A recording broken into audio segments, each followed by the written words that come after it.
절망적인 상태라는 제목으로 말씀을 함께 나누도록 하겠습니다. 우리는 지난주에 진노의 정당성이라는 제목으로 18절부터 20절 말씀을 어떻게 보면 한 번 더 살펴보았습니다. 그 본문 다시 한번 보겠습니다. 왜냐하면 이 본문과 오늘 본문이 다 이어진 본문이기 때문에 그렇습니다. 읽습니다. 시작. 하나님의 진노가 불의로 진리를 막는 사람들의 모든 경건하지 않음과 불의에 대하여 하늘로부터 나타나나니 이는 하나님을 알만한 것이 그들 속에 보임이라. 하나님께서 이를 그들에게 보이셨느니라. 창세로부터 그의 보이지 아니하는 것들 곧 그의 영원하신 능력과 신성이 그가 만드신 만물에 분명히 보여 알려졌나니 그러므로 그들이 핑계하지 못할지니라. 자, 이 말씀에서 우리가 살펴본 것처럼 중요한 메시지가 무엇입니까? 하나님의 진노가 나타났다.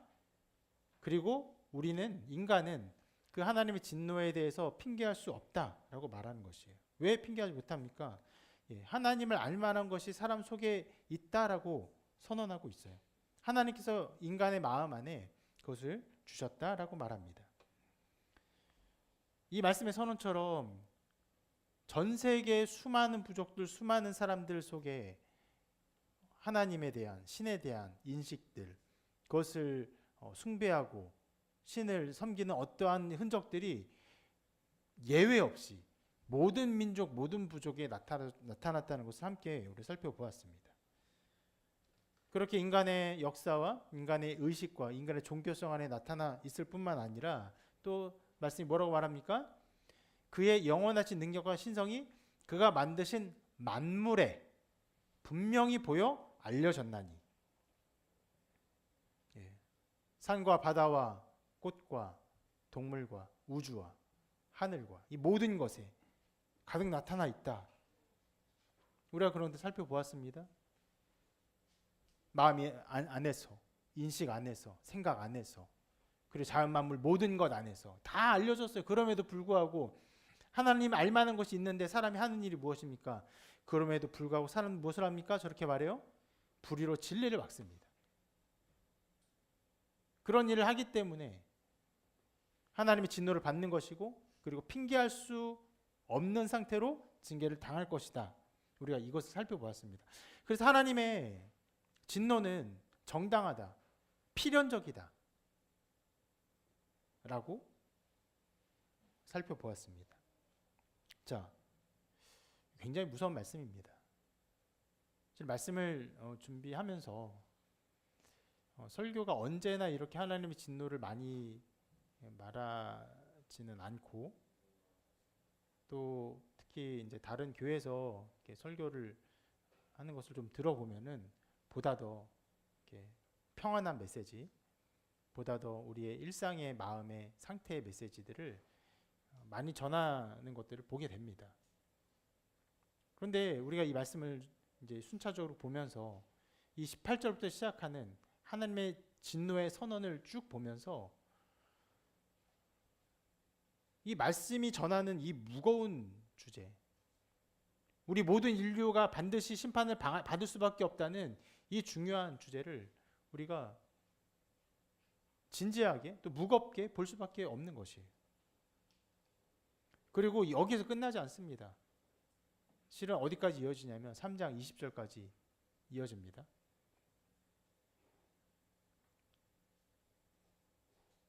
그런 면에서 한켠으로 목회적으로 우리가 거의 지금 1장 20절까지 몇 주 정도를 살펴봤죠? 한 20주 정도 살펴봤나요? 네. 그러면 3장 20절까지 그러한 속도로 살펴본다면 거의 한 50주, 60주 정도를 하나님의 진노에 대한 것들, 우리가 심판받아 마땅한 이 어떤 인간의 상태들을 보아야 하는 것인데 굉장히 목회적으로 여러분의 영혼과 심령에 쉽지 않은 길이라 생각이 됩니다. 그래서 실상 이 하나님 진노의 선언은요, 오늘 1장이 마지막까지 보고요, 다음 주부터는요 바로 이 복음의 선포로 넘어갈 예정입니다. 그런 면에서 여러분에게 좀 더 권면하는데 다음 주 말씀을 사모하는 마음으로 기도로 준비하시고 또 말씀 들으시길 바랍니다. 이미 알고 있는 이 설교 어떤 내용인지 알고 있는 분들도 여러분 있습니다.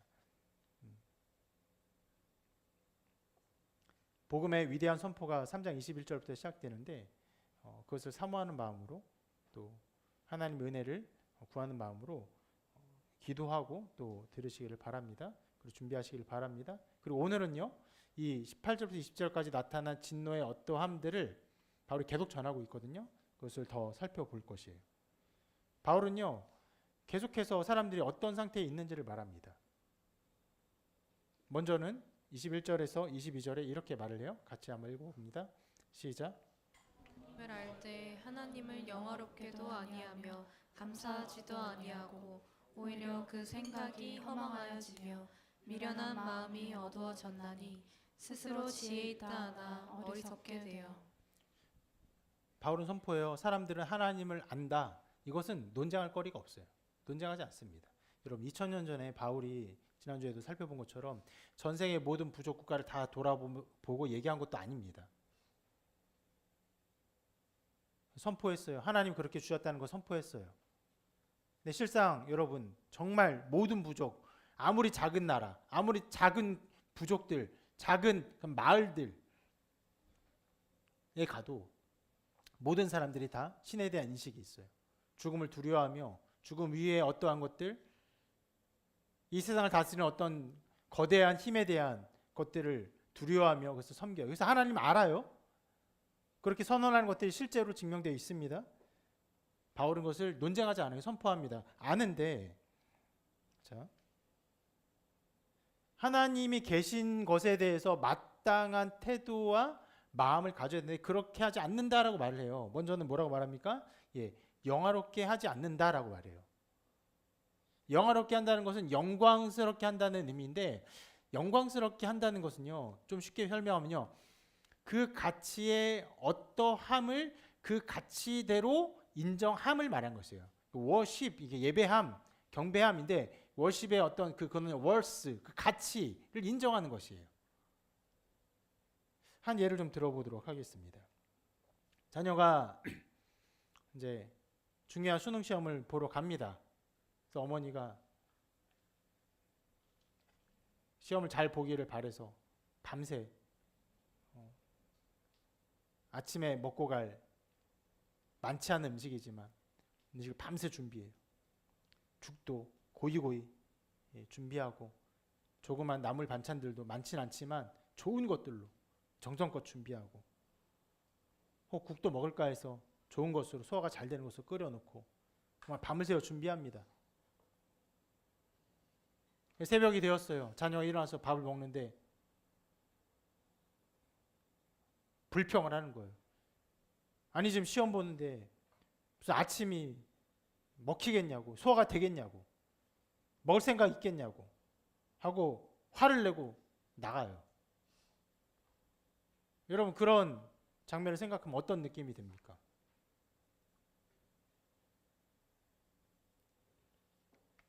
헛기침을 하신 분 대답 한번 해보실래요? 우리 성일영제가 헛기침을 살짝 했는데 어떤 느낌이 듭니까? 그죠? 화가 나죠. 만약에 아버지가 이 예화에 안 나오죠. 아버지가 있었다면은 그 자녀의 뒤통수를 이제 치면서 이 버르장머리 없는 녀석, 수능 볼 자격도 없는 녀석 혼내겠죠. 자, 그것이 합당한 어떤 가치대로 합당한 것을 인정하지 않는 것이에요. 그 반대로 여러분 거의 비슷한 일인데 그렇게 준비했어요. 근데 그 자녀가 먹고 가는데 소화가 안 될 것 같아. 먹는 게 불편해요. 그런데도 어머니가 준비한 걸 아니까 어머니 밤새 나를 위해서 준비해 주니 너무 고마워요. 조금이라도 좀 먹고 갈게요. 하고 진짜 한 두세 숟가락 먹어요. 그래도 조금이라도 먹으니까 좀 낫네요. 많이 못 먹겠지만 그래도 고마워요. 시험 잘 보고 올게요. 떠나가요. 실상 그 앞에 있는 예와 이 예에서 먹은 양은요 거의 별 차이 없어요. 그냥 정말 두세 숟가락 차이밖에 없습니다. 근데 이 예에서의 여러분 느낌 어떻습니까? 따뜻하죠. 정말 자녀가 먹기 힘든 어떤 마음의 상태인 것은 분명한 것 같은데 그래도 조금이라도 무엇을 인정하는 것입니까?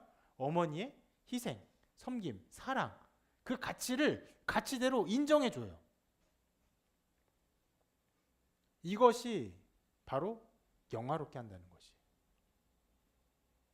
하나님의 영광을 알고 하나님이 어떠하심 알고 그것을 그것대로 인정하며 높이 올리는 것이 바로 영화롭게 하는 것입니다. 근데 그렇게 하지 않아요. 그 가치를 인정하지 않는 것입니다. 그렇게 하지 않을 뿐더러 어떻게까지 하냐고 말하냐면 그 다음에 이렇게 말하죠. 두 번째로 감사하지도 아니하고 이것은 그 번역이 조금 그 뜻을 약화시키는 면이 있습니다. 그 감사하지 않는다라는 그 말보다는 도리어 배은망덕하다라는 것이 맞을 거예요. 감사와 좀 차이죠. 감사는 그냥 좋은 것을 안 했을 뿐이고 배은망덕 무엇입니까? 도리어 감사를 원수로 갚는 것이나 다름이 없어요. 실은 아까 말했던 그 첫 번째 예가 그럴 거예요. 좋은 거 해줬더니 어떻게 됩니까? 감사해야 돼요. 감사하지 않을 뿐더러 뭘 합니까? 어머니를 쏘아붙이고 나간 거예요. 이런 거 왜 준비했냐고. 소화도 안 되는데 짜증나게. 그런 상태가 저희 감사하지도 아니하고요. 이것이에요. 인간이 이런 상태에 있습니다. 시장 여러분, 말씀에 우리가 연속선상에서 계속 보고 있는데 자연 모든 만물에 하나님의 능력과 신성이 담겨 있다라고 해요. 우리가 어찌할 수 없는 자연 만물의 모든 것들, 태양과 공기와 날씨와 물과 바람과 이 모든 것들 여러분 어느 순간에라도 적절하게 제공되지 않으면요 우리는요 다 죽어요. 그런데 우리는 어떤 태도를 가지고 있습니까? 조금만 더 오면 어떻게 해요? 그런 그 아주 공식적인 용어를 쓰죠. 불쾌지수.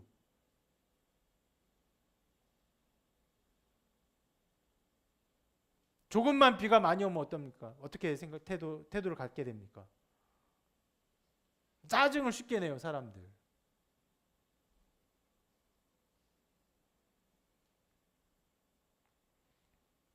물론 여러분, 정말 어떤 면에서는 견디기 힘든 그런 날씨가 있을 때가 있어요. 엄청나게 폭염이 일어났다가 비가 엄청 와서 습도가 말도 못하게 심하고 때로는 비가 너무 많이 와가지고 정말 위험한 상황도 있을 수 있어요. 그런 극단적인 게 아닐지라도 여러분 사람들이 얼마나 일상적인 삶에 주어지는 모든 것에 대해 감사하지 않냐고 그것을 쉽게 화를 내며 배은망덕한 태도로 대합니까? 죽을 만큼 더운 게 아니에요. 조금 더워야 땀이 나요. 조금 땀이 나는 것만으로도 이미 막 화가 나요, 막 사람들이.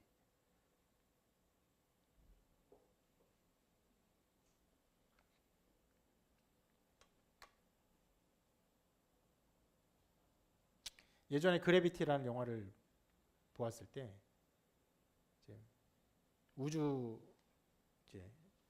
우주선에서 지구를 도는 우주선에서 어떤 문제가 생겨가지고 마침내 그 잘 착륙해가지고 이제 귀환을 한다라는 내용이 단순합니다. 그 귀환한 사람이 마지막에 무엇을 기뻐합니까? 땅에 이제 하면서 땅의 그 중력을 기뻐하는 거예요. 무중력의 그 공간에서 고통 가운데 있다. 그 중력 자체를 기뻐.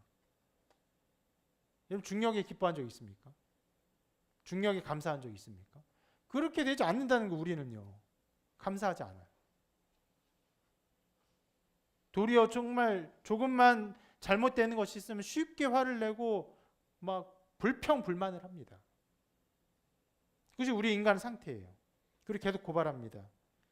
오히려 그 생각이 허망하여지며 여기서 이제 생각이라는 것은요. 실은 어떻게 보면 좀 다른 용어로 지혜라고 표현할 수도 있는 단어예요. 그러니까 이 지혜가 없다는 말은 아닙니다.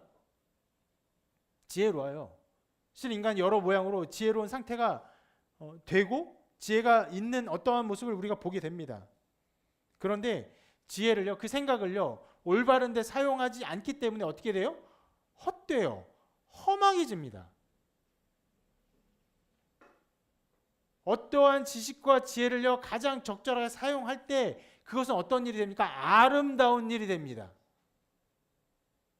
올바로 사용하지 않을 때, 엉뚱한 곳에 사용할 때 헛된 일이 되는 것이죠. 세상 인간의 모든 지혜는요, 하나님을 알고 하나님을 분명히 깨닫고 하나님을 높이는 이 일들로 나타나야 하는 것이 마땅한데, 위에 써 있는 것처럼 영화롭게 하지 않아 감사하지 않아요. 아니에요. 세상 여러분, 이런 이야기를 할 때 수많은 철학자들의 생각이 납니다. 여러분, 할 수 있다면 철학적 어떤 사유를 하는 것들을 배워보시고, 철학의 어떤 배워보는 거 굉장히 도움이 됩니다. 생각의 단계를 올라가서 우리가 보이는 것, 나타난 것 너머에 있는 어떠한 세상을 사유함으로 맛보게 돼요. 알게 돼요. 그런데 그런 지혜를 가지고 하나님을 경배하고 찬양하는 일에 되지 않습니다. 헛된 것에 사용돼요. 그리고 또 어떻게 됩니까? 이렇게 말해요. 미련한 마음이 어두워졌나니. 이제 바울은 그냥 미련한 마음이라고 선포해요. 왜냐하면 지혜가 있지만 헛된 마음이 되어서 미련해진 거예요. 거기다가 어두워집니다. 어두워졌다는 말은 어떤 면에서는요, 설명적인 용어라기보다는 감상적인 용어처럼 느껴지죠.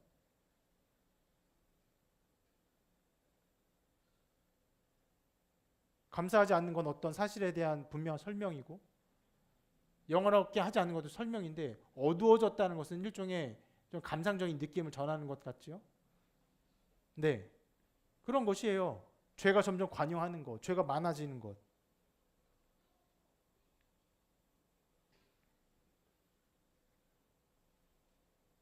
점점 문제가 생깁니다.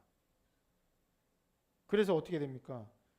인간은 스스로 지혜 있다 말을 하지만 실제로는요, 어리석게 됩니다. 여러분, 이 구문이 인류 역사 거의 모든 시기와 모든 그 발전의 단계마다 얼마나 많이 적용되는지 몰라요. 이미 바울이 이 말을 하기 전에 고대 철학자를 통해서 수많은 철학들이 나타나고 개발되었습니다. 전에도 말했던 것처럼 그 로마 사람조차도 헬라 문화를 받아들이고 그렇게 인정받기를 기뻐했어요. 왜냐하면 그만큼 그 헬라 문화, 고대 문화, 철학 문화가 그들에게 가장 인정받는 문화였어요.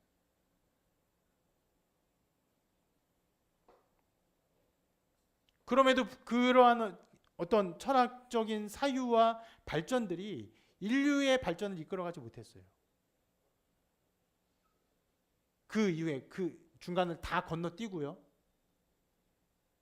산업혁명이 진행되고 기술이 발전하고 20세기 초가 되면서 얼마나 이 전 세계 가운데 유토피아가 나타날 것이다라는 생각이 가득했습니까? 그런데 그런 일이 기술이 발전하고 엄청난 그 도시화가 이루어지면서 어떤 일들이 벌어집니까? 순식간에 1차 대전, 2차 대전이 일어나죠. 그 이유는 또 어떻습니까? 우리가 사는 세상 어때요? 기술의 발전이 계속 됐지만 특별히 어떤 것이 발전했습니까? 인터넷이 발전했죠. 심지어는 제가 이게 들고 나온 것처럼 이 손안에 인터넷과 모든 정보를 망라하고 검색하고 알고 연구할 수 있는 기술과 능력들이 우리에게 전해졌어요.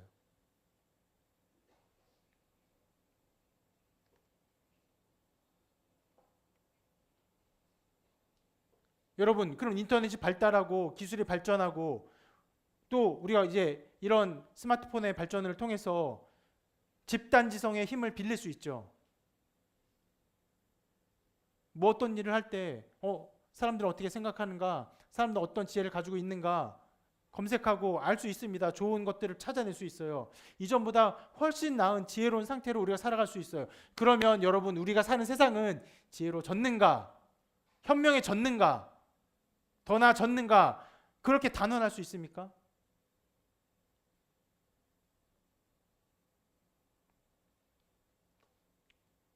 영화 배우 윌 스미스가 그런 얘기를 했죠.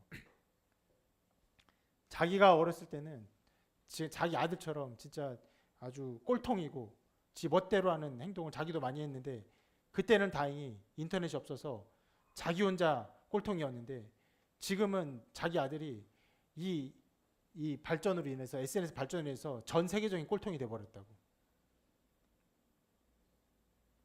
말을 순화했습니다. 그런 것보다 더 격한 말을 썼는데, 그런 사회예요. 여러분, 스스로 지혜있다 어리석게 된 것이요, 그때 당시 어떤 사람에게 특별하게 적용되는 것도 아니고, 그리고 어떤 순간에만 적용되는 것도 아니고, 언제나 인류의 역사 발전 속에서 언제나 나타날 일들입니다.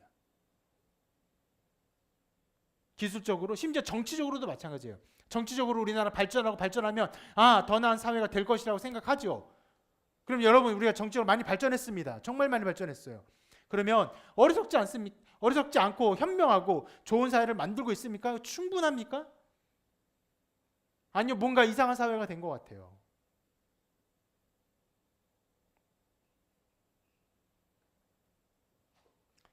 성경은 그렇게 인간의 상태를 고발합니다. 그것이 어느 작은 사람들, 어떤 특별한 나라에가 적용되는 것이 아니라, 그 곧 2000년 전부터, 실은 그 전에도 모든 나라, 모든 사람, 모든 부족, 모든 사람들에게 동일하게 적용되는 것이.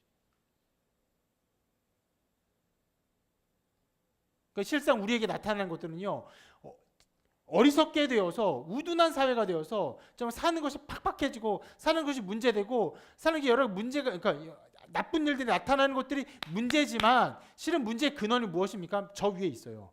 하나님을 알 때 하나님을 영화롭게 하지 아니에요. 감사하지 아니에요. 여기로부터 시작된 인간의 문제들이요, 여러 가지 양상들로 나타나는 것이에요.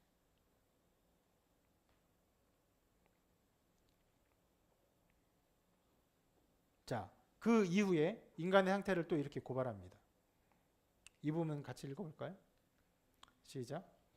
썩어지지 아니하는 하나님의 영광을 썩어질 사람과 새와 짐승과 기어다니는 동물 모양의 우상으로 바꾸었느니라. 네, 그렇습니다. 우리가 지난주에도 좀 살펴본 부분이지만, 정말 전 세계 수많은 부족에서 수많은 우상들이 있습니다. 뭐 독수리신, 뭐 뱀신,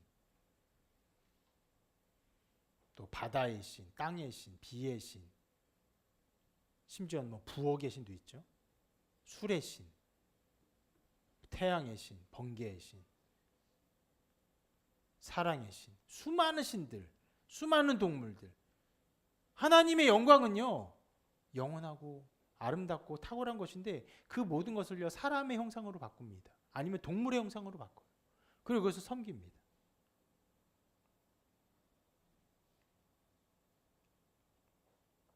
지금은 안 그렇습니까? 지금도 정말 수많은 사람들이, 무신론의, 한국은 굉장히 무신론의 사회가 되었어요. 무신론자가 굉장히 많습니다. 그럼에도 불구하고 그 무신론자가 다 신적인 것, 종교의 것을 완전히 무시하냐. 지난주에 살펴보았죠. 한국에 남아있는 수많은 어떤 그 종교적인 것들, 미신적인 것들. 이번에도 친척네 다녀오면서 길에 음식이 놓여 있어요. 막내한테 물어봤죠. 이거 음식 뭐 같아? 쓰레기인데? 쓰레기 왜 내놨지? 우리 눈에 그렇게 보이는데 왜 내놨습니까?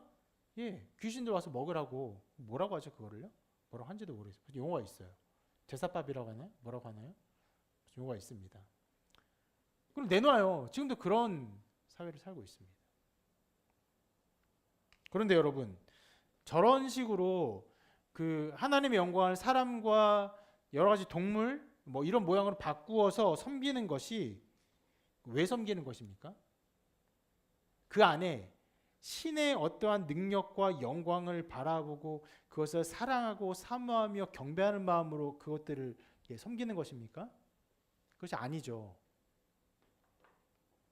자기가 어찌할 수 없는 부분에서, 예를 들어서 비가 내리는 부분에서, 혹은 번개가 치는 부분에서, 혹은 물이 범람한 홍수의 부분에서 그런 여러 가지 부분에서 그런 내가 어찌할 수 없는 여지의 것들이 나를 방해하지 않도록 자기가 생각하는 그 신을요, 자기에게 도움이 되는 방향으로 컨트롤하는 것이에요. 그러니까 그런 종교의 모든 그 흔적들에는요, 그 신의 어떠함을 알고 묵상하고 경배하며 찬양하며 영광 돌리고 사랑하고 흠모하는 이런 일련의 것들이 아예 없는 것이에요.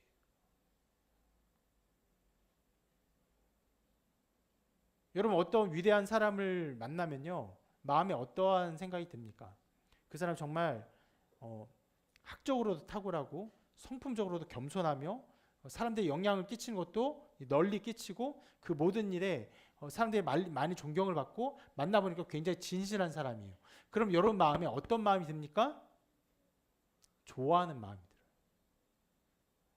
나 또한 그 사람 어떻게 하고 싶어요? 높여주고 싶어요. 그래서 사람들이 지금 말 그대로 그 아이돌이 뭡니까? 우상이에요. 아이돌들을 어떻게 대우합니까? 경배하죠. 사랑하죠. 존중합니다. 자기 돈을 다 들여서 우리 매번 봐요. 신촌역 그 지나가는 길 보면요. 연예인들 생일 축하한다고 팬들이 돈을 들여서 어마어마한 광고를 해줘요. 그게 뭐예요? 그 사람을 알고 그 사람이 어떠한 좋은 것들을 알면요. 사랑하고 경배하는 것이에요.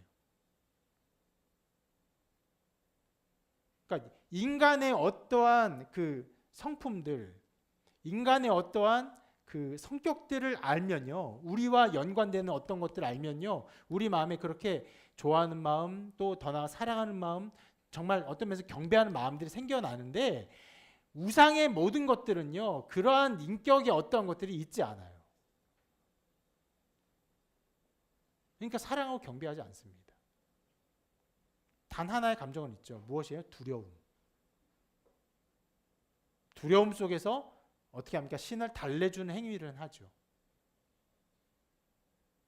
그런데 여러분, 저렇게 하나님의 영광을 그렇게 사람으로 바꾸고 동물로 바꾸어서 그 사람이 결국 하고 싶은 것이 무엇입니까? 밑에 써 있는 것처럼 누구에게 도움이 되는 것입니까? 나에게 도움이 되는 것이에요. 그럼 그 모든 행위에 누구를 숭배하는 거예요? 자기 숭배예요.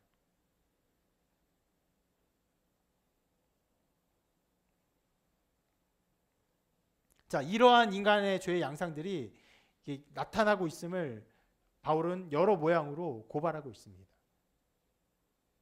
자, 그 이후에 하나님의 심판이 나타나는데 이렇게 말씀합니다. 같이 읽어볼게요. 시작. 그러므로 하나님께서 그들의 마음의 정욕대로 더러움에 내버려 두사 그들의 몸을 서로 욕되게 하셨으니. 자, 그러므로 하면서 인간이 그렇게 하나님 경배하지 않아요. 감사하지도 아니하고 영어롭게도 하지 아니하고 어리석게 됐고 어두워지고 그리고 우상을 숭배하고 하니까 하나님께서 심판하십니다. 심판이 어떻게 나타납니까? 뭐라고 합니까? 어떤 심판이 나타나요? 중요한 심판인데 바로 내버려 두사.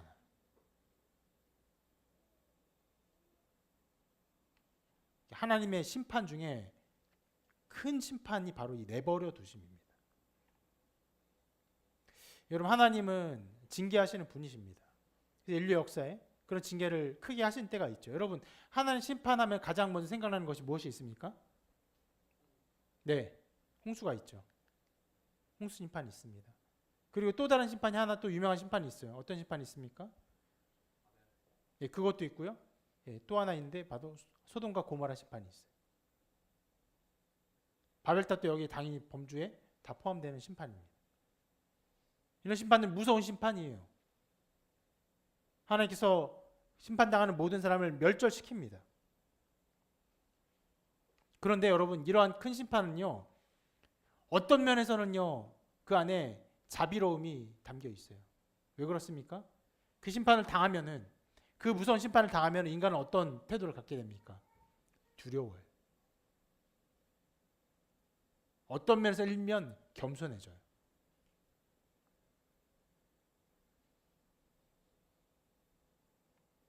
참 신기하게도 여러분, 전 세계의 모든 종교의 역사와 설화 안에 보면요, 그 물심판에 대한 두려움이 다 나타나 있습니다. 두려워합니다. 무서워해요.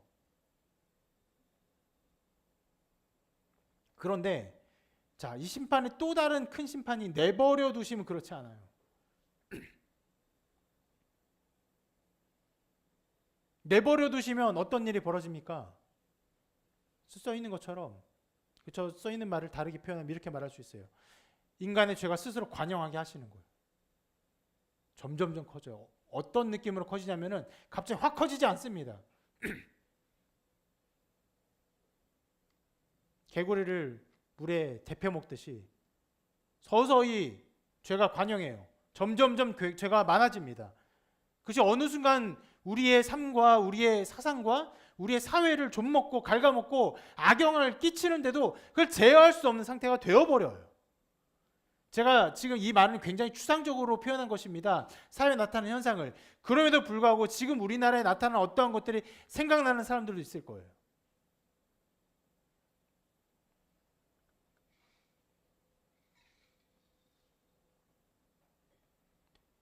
내버려 두면요, 인간이 발전하면요, 사회가 발전하면요, 인간이 서로 잘 살고 함께 합력하며 아름다운 유토피아를 만들어냅니까? 그렇지 않아요. 인류 역사는 언제나 그것을 그 반대로 증명해 왔습니다. 인간 멸망합니다. 서로 죽여요. 수많은 전쟁이 일어납니다.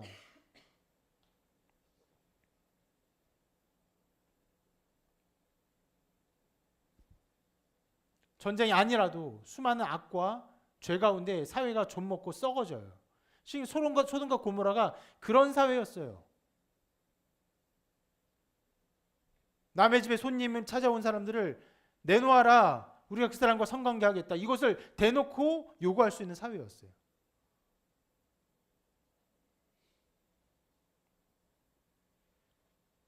언덕 내리막길에 차를 세워놓으면 가끔 누가 실수합니다. 중립기어를 걸고는 그냥 내릴 때가 있어요. 처음에는 정말 처음 내려간 순간에 누가 보면요, 정말 사람 두세 사람만 붙으면 어쨌거나 세울 수 있습니다. 근데 진짜 얼마 안 가서 조금만 가면요, 이제 사람 세울 수 없는 상태가 돼요. 그래도 그때까지는 누군가가 탈 수 있는 속도가 됩니다. 어떻게 합니까? 타서 막 브레이크를 하든지 걸어 잔 거예요. 근데 그 시기도 지나면요, 그 뒤에는 어떻게 됩니까? 아무도 말릴 수 없어요. 소리 지르는 수밖에 없어요. 그리고 어떤 것을 기대합니까? 그 내려가는 차가 어디 벽에 부딪히기를, 아니 다른 차에 부딪히기를, 그런 상태가 되는 거예요.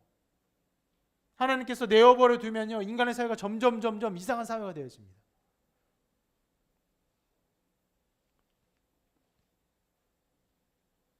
여러분, 저는 이 부분에 있어서 미국을 한번 보기를 바랍니다. 분명히 신앙을 베이스로 하는 나라예요. 어떻게 보면 기독교 국가라고도 말할 수 있는 나라입니다. 그런데 그 나라 안에 정말 그 수많은 인종들이, 수많은 사람들이 들어오고 어마어마한 사람들이 함께 살면서 이제 기독교 국가의 어떤 기반들을 잃고 공적으로 기도하는 것을 금지시키고 완전히 탈기독교와의 어떠한 길들을 걷고 있죠. 그리고 그 나라의 어떤 면에서 사상적 발전들이 일어났습니다. 그리고 지금 나타날 일들, 미국의 사상을 누가 아름답다 하겠습니까? 미국의 문화를 누가 아름답다 하겠습니까? 우리나라 케이팝 문화가 미국에 굉장히 인기를 끌고 있죠. 왜 그러냐면 그래도 우리나라 케이팝의 문화의 어떤 가사들은 아름다워요. 적어도 사랑을 노래해요. 건전하게 노래합니다. 어떤 용기를 노래해요. 미국 대중문화 그렇지 않아요.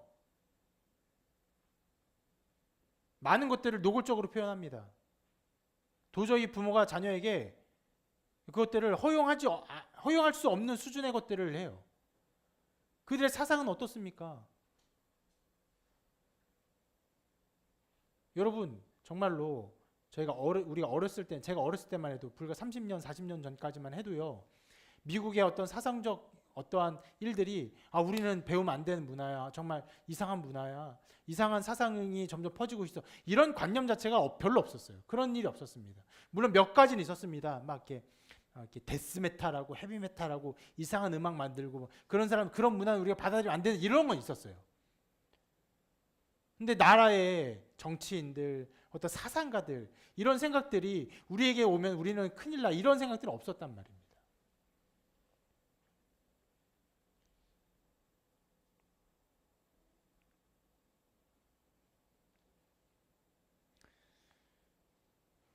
자, 하나님께서 내버려 두셔요. 내버려 두시니까 자, 24절인데요. 25절은 좀 건너뛸 거예요. 왜냐하면 24절, 25절 말한 다음에 24절의 죄의 어떠한 것들을 27절, 아니 25, 26절부터 좀 더 상세하게 표현하는 식으로 진술하고 있기 때문에 그렇습니다. 26절에 이 상태가 어떻게 나타나는지를 또 이렇게 말합니다. 같이 읽어볼게요. 시작. 때문에 하나님께서 그들을 부끄러운 욕심에 내버려 두셨으니 곧 그들의 여자들도 순리대로 쓸 것을 바꾸어 영리로 쓰며 그와 같이 남자들도 순리대로 여자 쓰기를 버리고 서로 향하여 음욕이 부릴 듯하매 남자가 남자와 더불어 부끄러운 일을 행하여 그들의 그릇 때문에 상당한 보응을 그들 자신이 받았느니라. 이런 일들이 벌어져요. 성경은 이렇게 말합니다. 왜 이런 일이 벌어진다고 말합니까? 여기에 또 바울이 중요하게 말하는 것이 있어요. 먼저는 이것이에요. 먼저는 사람들의 욕심, 부끄러운 욕심이 있어요. 그것 때문에 이런 일들이 벌어져요. 그런데 이것만이 있지 않습니다. 중요한 하나님의 심판이 있어요. 무엇입니까? 또 이렇게 말씀합니다. 내버려 두셨어요. 정말 바로 2절 앞에서 내버려 두심을 말했는데 다시 또 바울이 그것을 반복하고 있어요. 내버려 두세요. 그래서 나타나는 죄의 양상들이 있어요. 그것은 매우 실제적입니다. 매우 파괴적이에요. 걷잡을 수 없이 커집니다. 아주 구체적인 죄를 고발하고 있어요. 지금 너무 구체적이어서 제가 설교자로서 그것들을 다시 말로 설명하면서 그 말을 설명하기도 민망해요.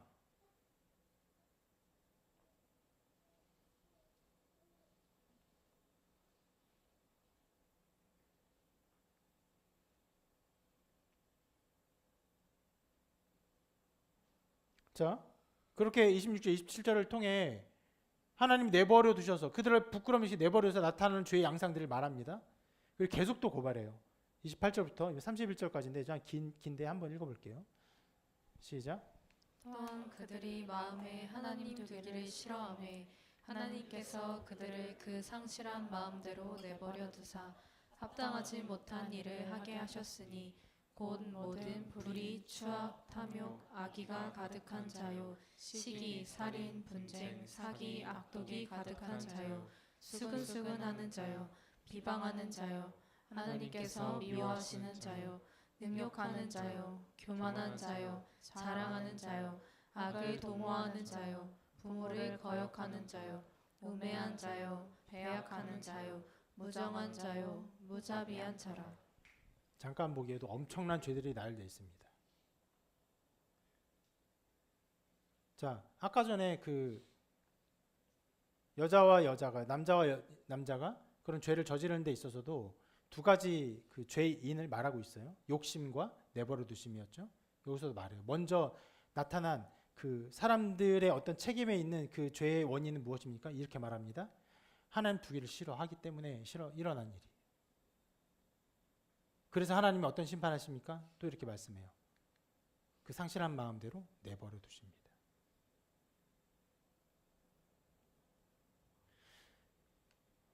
내버려 두시며 굉장히 짧은 구절 안에 3번이나 계속 반복되고 있어요. 실은 이 모든 구절을 통해서 바울이 외치는 것이 뭡니까? 하나님의 진노가 불의로 진리를 막는 사람들의 모든 경건하지 않음과 불의에 대해 하늘로부터 나타난다. 하나님의 진노가 나타난다 라고 말하는 것인데, 하나님의 진노가 나타난다는 말은요 그다지 많이 반복하고 있지 않아요. 그런데 하나님 내버려 두신다, 하나님 내버려 두신다, 내버려 두신다 라는 것을 계속 반복해요. 어떤 면은 그렇게도 말할 수 있습니다. 하나님의 진노가 나타나는 중요한 양상이 무엇이냐? 내버려 두심이에요. 하나님께서 이끌지 않으세요. 하나님께서 그 사회에 있는 자정작용을 거두세요. 어찌 해가지고 무언가 톱니바퀴가 맞듯해서 어떻게 됩니까? 죄를 향해서 막 달려가는 일들이 벌어지는 거예요. 여러분 1차 대전, 2차 대전이 왜 일어났는지 한번 여러분 그걸 알려주는 여러 유튜브들이 있습니다. 한번 잘 보세요. 하나의 요인이 아니에요. 어찌 한 것들이 기가 막히게 맞아가요. 그리고는 어떤 면에서 필연적으로, 어떤 면에서 굉장히 우연한 것들이 잘 들어맞아서 그렇게 벌어지는 것이.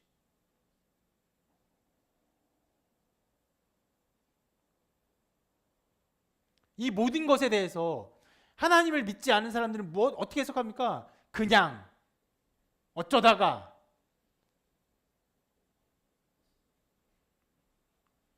실상 그렇게 말하는 사람들도요, 역사 가운데 우리가 배워야 한다고 말을 하는데 실상 그런 개념 속에서는 배울 것이 없습니다. 그 다음에도 어떤 이상한 일이 일어나면 왜 일어납니까? 그냥 일어나요. 설명할 수 없는 어떤 요인들로 인해 그냥 일어나는 거예요.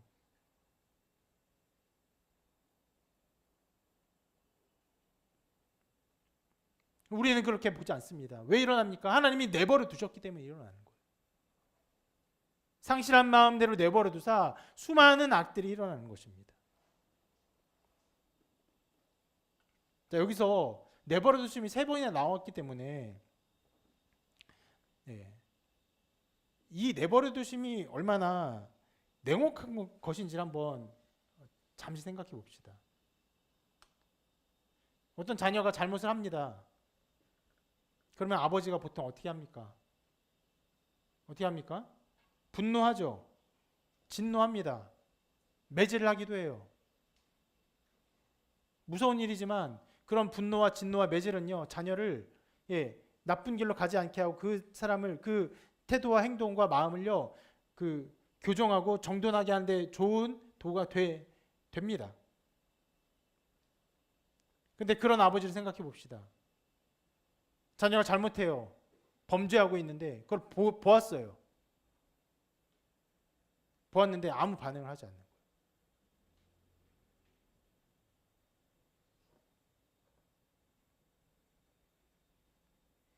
싫어하고 불편해하고 어색해하고 민망해하고 혹은 화를 내고 이런 모든 반응이 없는 거예요. 그냥 길에서 지나가는 차를 본 것과 같이 그냥 보고 지나가는 거예요.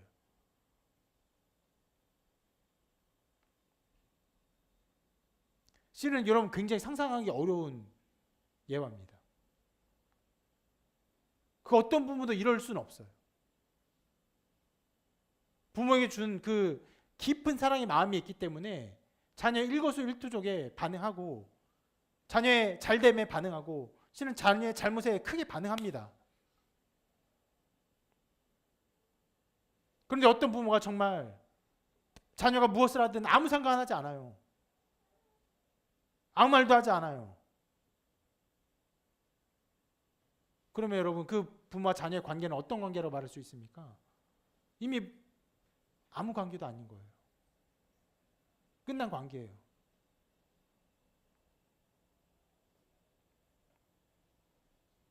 실은 이해할 수 없는 냉혹함이 이 예화에 담겨 있는 것이에요. 냉정함.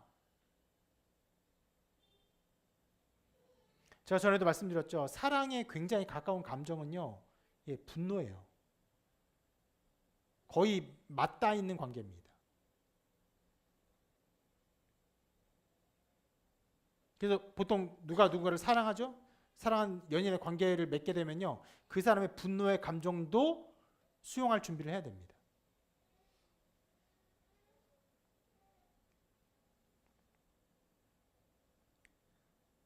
그렇다고 분노해도 된다고 제가 뭐 이렇게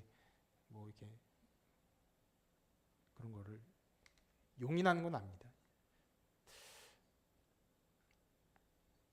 그래서 사랑과 분노는 맞닿아 있는데 실은 분노하지 않으면 사랑이 없는 거예요. 관계가 없는 것입니다.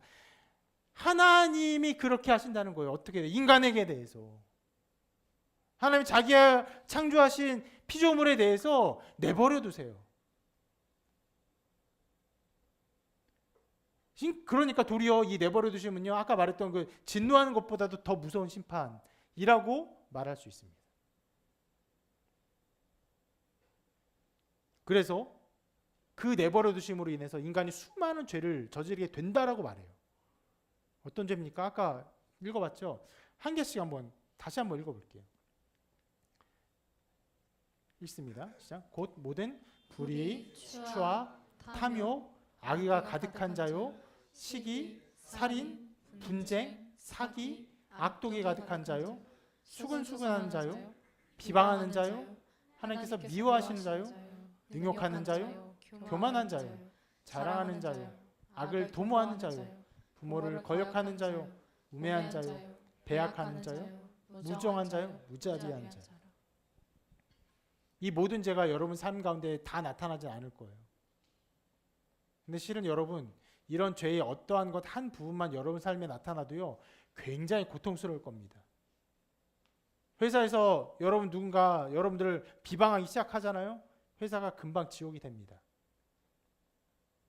어디가 갔는데 사람들이 이제 수근수근하기 시작해요. 있을 수 없는 공동체가 되는 거예요. 누군가 관계를 맺었는데 함께 해야 되는데 이 사람 정말 교만해. 너무 교만해요.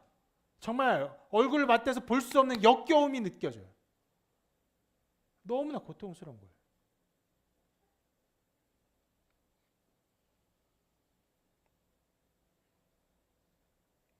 여러분, 이런 수많은 죄가 인간사에 언제나 나타납니다. 여러 형태와 여러 양상으로 나타나요. 그리고 여러분, 인간은 가만히 있지는 않습니다. 이러한 죄의 양상들을 경감시키고 줄이기 위해서 기본적으로 무엇을 합니까? 기본적으로 교육을 합니다.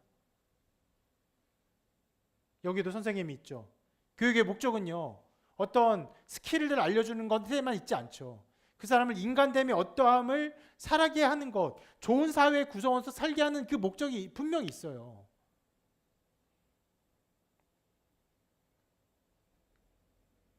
혹은요, 그런 일들도 하죠. 어떻게 합니까? 이런 악을 저지르는 사람들, 예를 들어서 살인하는 사람들, 사기치는 사람들 어떻게 합니까?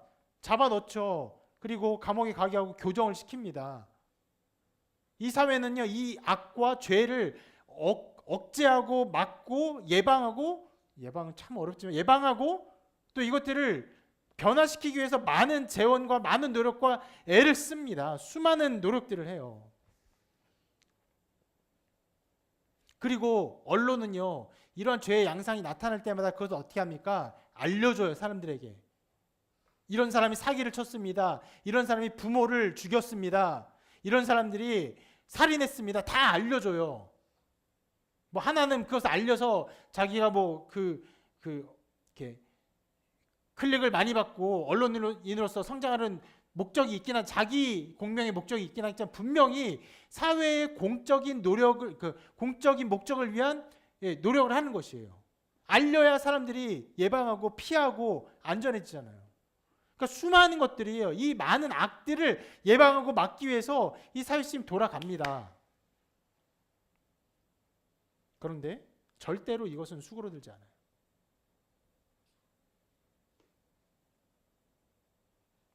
계속 확대 재생산됩니다. 그리고 이 모든 것들은요, 세상의 모든 교육과 그 모든 것들은요, 이 모든 죄들이 하나님을 믿는 것과 관계없다고 생각하지만 성경은 그렇게 말하지 않아요. 하나님을 마음에 두기를 싫어하니까 하나님 내버려 두셔서 하나님의 은혜와 은총이 사라지니까 인간이 굴러 떨어지는 것입니다. 나락으로.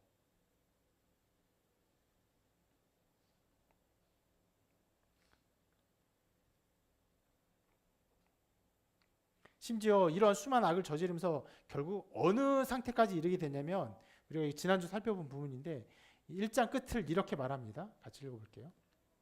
시작. 이 같은 일을 행하는 자는 사형에 해당한다고 하나님께서 정하심을 알고도 자기들만 행할 뿐 아니라 또한 그런 일을 행하는 자들을 옳다 하느니라. 도리어 악을 이제 옳다라고 인정해요. 그럼 악을 어떻게 됩니까? 행해야 돼요. 옳은 것이니까. 그런 사회가 되는 것이에요.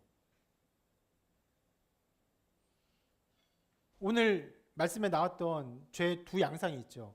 하나는 처음에 말했던 어떤 동성애 양상, 그리고 바로 전에 보았던 수많은 죄의 다양한 양상들.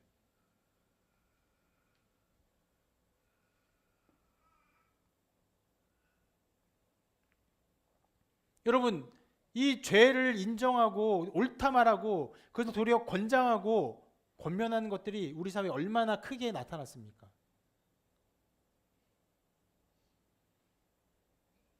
실은 동성애 같은 부분은요, 어떤 면에서는요, 이제는 죄라고 말하는 것이 굉장히 어려워졌어요. 사회에서 누군가 동성애를 인정하지 않고 죄라고 말하는 순간부터는요, 그 사람은 굉장히 이 사회에서 그 관용이 없는 사람, 흡사 어떤 느낌이요? 뭐 인종 차별주의자 이런 느낌을 받게 되어 있습니다. 도리어 그리스도인이지만 나는 뭐 동성애 아무 상관없어라고 말하는 것이 더 수준 높은 사람이라고 인정되는 사회가 되었어요. 그런 사회 현상을 말하는 것입니다. 여러분, 불과 20년, 30년 전 그랬습니까? 아니요, 전혀 그렇지 않았어요. 도리어 그런 것들은 교회에서 말하기조차 부끄러운 일이어서 도리어 말 자체가 거의 나오지도 않았습니다. 그런 일을 죄라고 말한 일 자체가 없었어요. 그런 일이 남의 일이었고 그 이상한 일이었고 불편한 일이었어요. 그냥. 근데 많은 것들이 바뀌었습니다.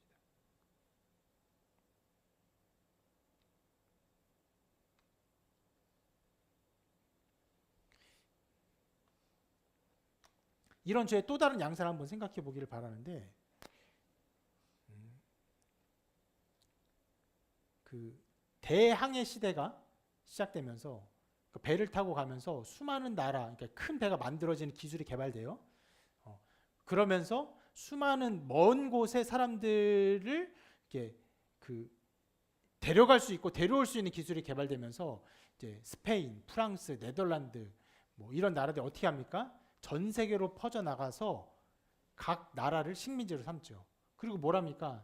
노예 무역을 합니다. 그것이 악한 것인 줄 알면서도 도리어 그렇게 해야 자기 나라를 부강하게 하고 건강하게 하고 아름답게, 어떻게 보면 좋은 일이라고 말하면서 그런 일을 행하는 사람을 옳다 하는 것들이 널리 인정됩니다.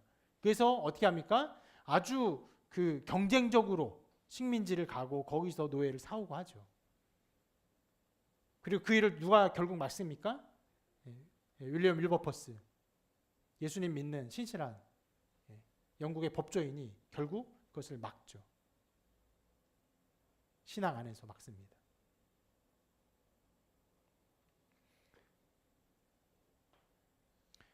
제가 일부러 두 가지 죄의 양상을 살펴봐서 하나는 동성애 양상과 하나는 노예 무역의 양상들.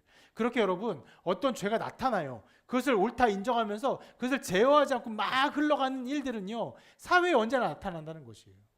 그러므로 하나님의 진노가 나타나도 사람은 핑계할 수 없다라고 말하는 것입니다.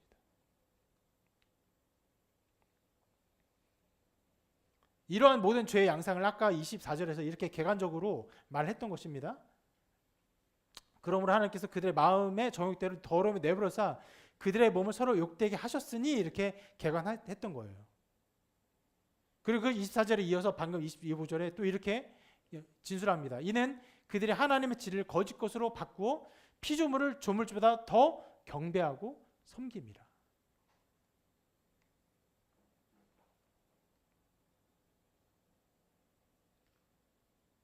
결국 하나님을 하나님대로 인정하지 아니하고 우상을 숭배하는 인간의 모든 교만과 악이 있기 때문에 하나님의 심판이 나타났고, 심판 가운데 하나님 내버려 두사 정욕대로 인간이 죄악 가운데 관영하게 된 것을 선포하고 있습니다.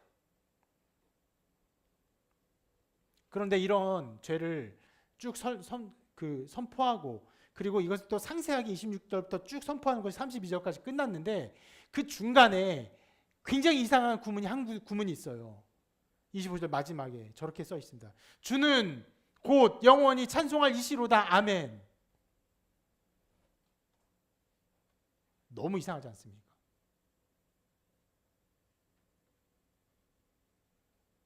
하나님의 진노가 이렇게 시작한 무서운 말씀을 쭉 진술해요. 인간은 그렇게 감사하지도 않고 영화롭게도 하지 아니하고 우상을 숭배하고 죄를 짓고 그 이후에 수많은 죄의 양상들, 여자와 여자, 남자와 남자가 또 수많은 양상들, 살인과 수군수군하는 것과 뭐 배약하는 것과 부모를 거역하는 것, 수많은 죄를 막 말하면서 그 중간에 갑자기 저 한 절이 나오는 거예요. 주는 곧 영원히 찬송하시로다. 여러분 혹시 성경책이 있다면요, 저 구문에만 어떻게 이게 쓱 그어보면요, 그 다른 구문과 너무너무 이질적인 것을 여러분 느낄 수 있을 것입니다.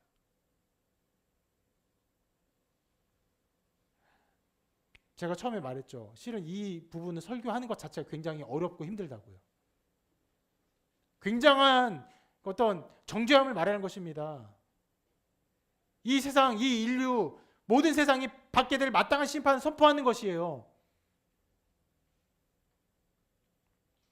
인간이 얼마나 죄인이냐, 얼마나 심판받는 게 마땅하냐, 그것이 필연적인 것이냐 막 선포해요.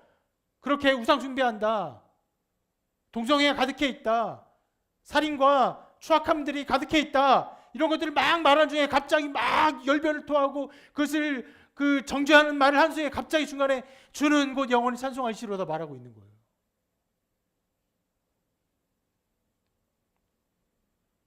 죄악의 참상을 말하면서 중간에 이런 노래를 하고 있습니다. 여러분, 이게 참 놀라운 부분인데 바울의 이 로마서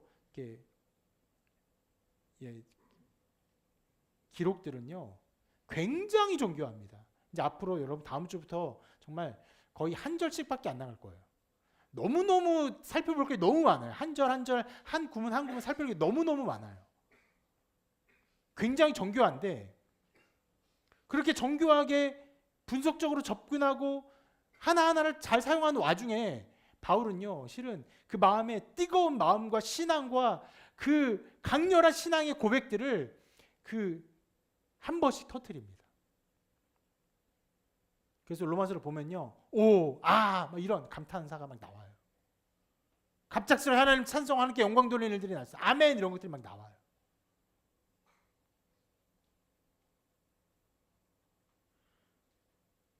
지금 바울이 인간 죄악의 참상을 말해요. 설교자인 제가 이것을 함께 전함에 있어서 정말 부담되고 어렵고 무거울 정도로 이것들을 말합니다. 계속 말하는데 특히 사람의 죄악이 무엇이라고 말했습니까? 아까 그렇게 말했죠.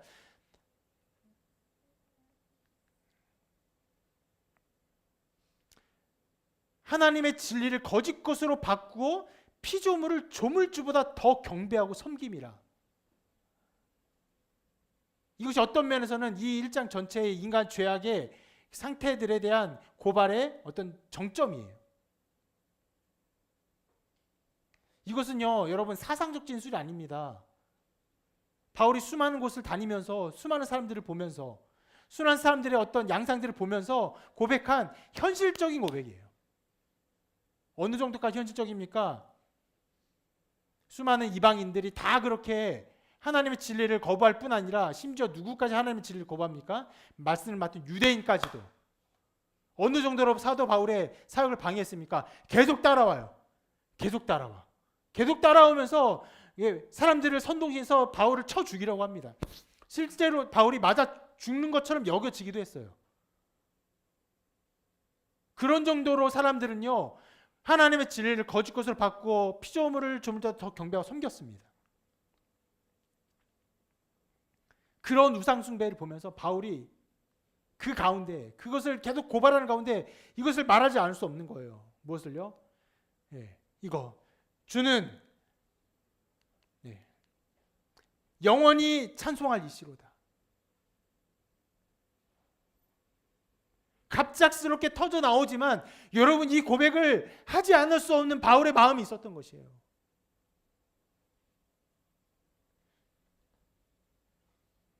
그리고 이것이요, 여러분 굉장히 어려운 진술을 하면서, 굉장히 결이 맞지 않는 진술을 하면서 그 말을 하다가 견디지 못하고 하나님은 찬송을 받을 분이시다라고 말하지 않을 수 없는 마음이 바로 신앙의 자리입니다. 신앙생활은요, 절대로 착하게 사는 것이 그 본질이 아니죠.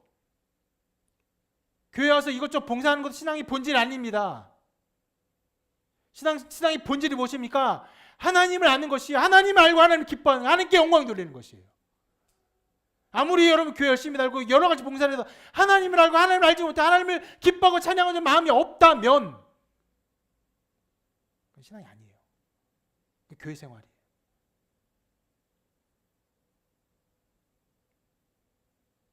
전에 살펴본 소리 문답 1문에 뭐라고 합니까? 사람이 제일 된 목적이 무엇입니까? 사람이 제일 된 목적은 하나님 영원롭게 하는 것과 그를 영원토록 즐거워하는 것이에요.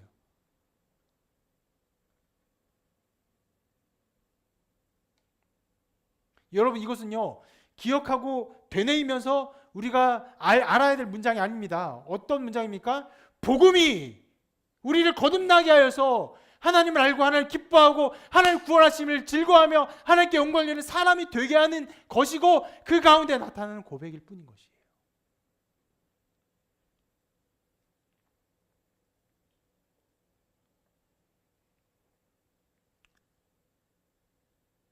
우리가 살펴본 것처럼 바울은 18절부터 정말 무서운 진술을 합니다. 하나님의 진노가 불의로 진리를 막는 사람들의 모든 경건하지 않음과 불의에 대해 하늘로부터 나타나니, 실제로 나타나요. 어떻게 나타났습니까? 내버려 두세요. 내버려 두세요. 내버려 두세요. 수많은 악들이 세상에 관영해요. 핑계할 수 없습니다. 누구도 이것에 예외할 수 없어요. 그 필연적인 하나님의 진노는요, 우리 죽음이 필연적인 것처럼 하나님의 진노는 반드시 필연적으로 나타납니다. 온 인류 역사 속에 계속 나타났어요. 앞으로 나타날 것이에요. 그렇기에 바울은 복음을 자랑했어요.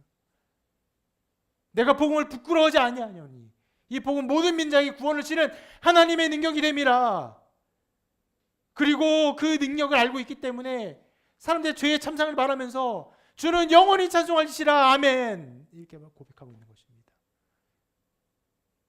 여러분 모두가 그렇게 되기를 바울이 말하며 전하고 있는 것이에요. 복음 모든 민족의 구원을 주십니다. 그리고 수많은 죄의 참상을 보면서도 하나님은 찬송하시다 아멘 하고 외칠 수 있는 사람이 되게 합니다. 여러분 아까 말했죠. 수많은 사람들이, 세계 수많은 사람들이 수많은 신을 경배하지만 그 하나님의 어떠함을 알지 못하고 좋아하고 사랑하고 경배하는 마음이 있다는 것이 아니라는 것을 말했죠. 심지어 사람은 그 아이돌이라는 인간의 어떤 스타만 보아도 그를 경배하는 마음이 생기는데 신적 어떤 존재를 생각하면서도 그런 일들이 전혀 나타나지 않습니다.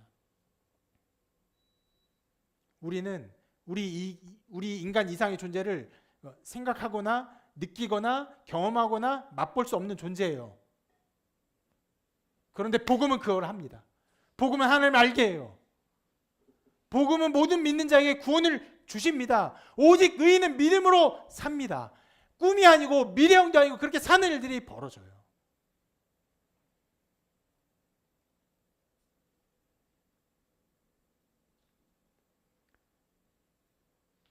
여러분 모두가 이 복음을 믿고